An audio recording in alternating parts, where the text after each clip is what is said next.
નમસ્કાર દર્શક મિત્રો, આશા ન્યૂઝ ગુજરાતીમાં આપનું સ્વાગત છે। સમાચાર મળી રહ્યા છે વડોદરા જિલ્લાના સાવલી તાલુકાથી। સાવલીના મંજુસર ખાતે આવેલા સાવલી જીઆઈડીસી ઇન્ડસ્ટ્રીઝ એસોસિએશન દ્વારા રક્તદાન શિબિરનું આયોજન કરવામાં આવ્યું હતું, જેમાં સાંસદ હેમાંગ જોશીએ ખાસ હાજરી આપી હતી। સાવલી જીઆઈડીસી ઇન્ડસ્ટ્રીઝ એસોસિએશન દ્વારા સયાજી બ્લડ બેંકના સૌજન્યથી રક્તદાન શિબિરનું આયોજન કરવામાં આવ્યું હતું, જેમાં મોટી સંખ્યામાં જીઆઈડીસીના કામદારો, એસોસિએશનના હોદ્દેદારો અને સૌ ઉદ્યોગિકારો તેમજ કામદારો દ્વારા ભારે ઉત્સાહપૂર્વક રક્તદાન કરવામાં આવ્યું હતું। આ પ્રસંગે એસોસિએશનના પ્રમુખ જય શર્માએ જણાવ્યું હતું કે સાવલી તાલુકામાં મોટા ભાગની ગરીબ વસ્તી આવેલી છે અને જીઆઈડીસીની કંપનીઓમાં હજારો કામદારો કામ કરે છે। તેવામાં મેડિકલ ઇમરજન્સી વેળાએ કામદાર તેમજ તેના પરિવારને બ્લડની જરૂર પડે છે અને તે વેળાએ ભારે મુશ્કેલી સર્જાય છે। તો આ મુશ્કેલીને નિવારવા માટે અને ઇન્ડસ્ટ્રીઝ એસોસિએશન પોતાની મૂળભૂત ફરજના ભાગરૂપે આવા કેમ્પનું આયોજન કરે છે અને જરૂરિયાતમંદોને નિઃશુલ્ક બ્લડ મળે તે માટે તત્પર રહે છે। આ વેળાએ પ્રાસંગિક પ્રવચનમાં હેમાંગ જોશીએ જીઆઈડીસી એસોસિએશનનો આભાર વ્યક્ત કર્યો હતો અને પ્રજાલક્ષી કામ કરવા માટે તેમના પ્રયાસોને બિરદાવ્યા હતા।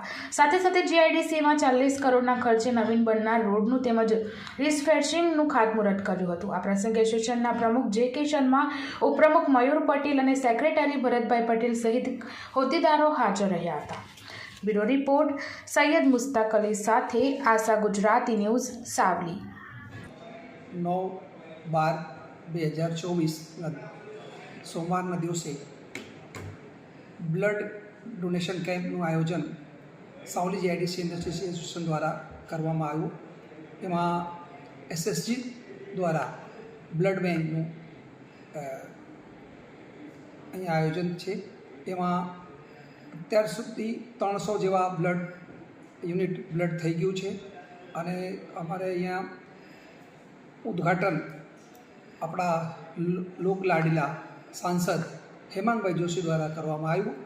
એમાં મેઇન અભિગમ અમારા બ્લડ બેંકનું બ્લડ ડોનેશનનું છે કે આજુબાજુના ગામડાના જે કામદારો છે અથવા કોઈ માનવ વ્યક્તિ છે જેમને અકસ્માતમાં કોઈને બ્લડની જરૂર પડે તો ઇઝીલી મળી જાય એ અમારું અભિગમ બ્લડ ડોનેશનનો હોય છે।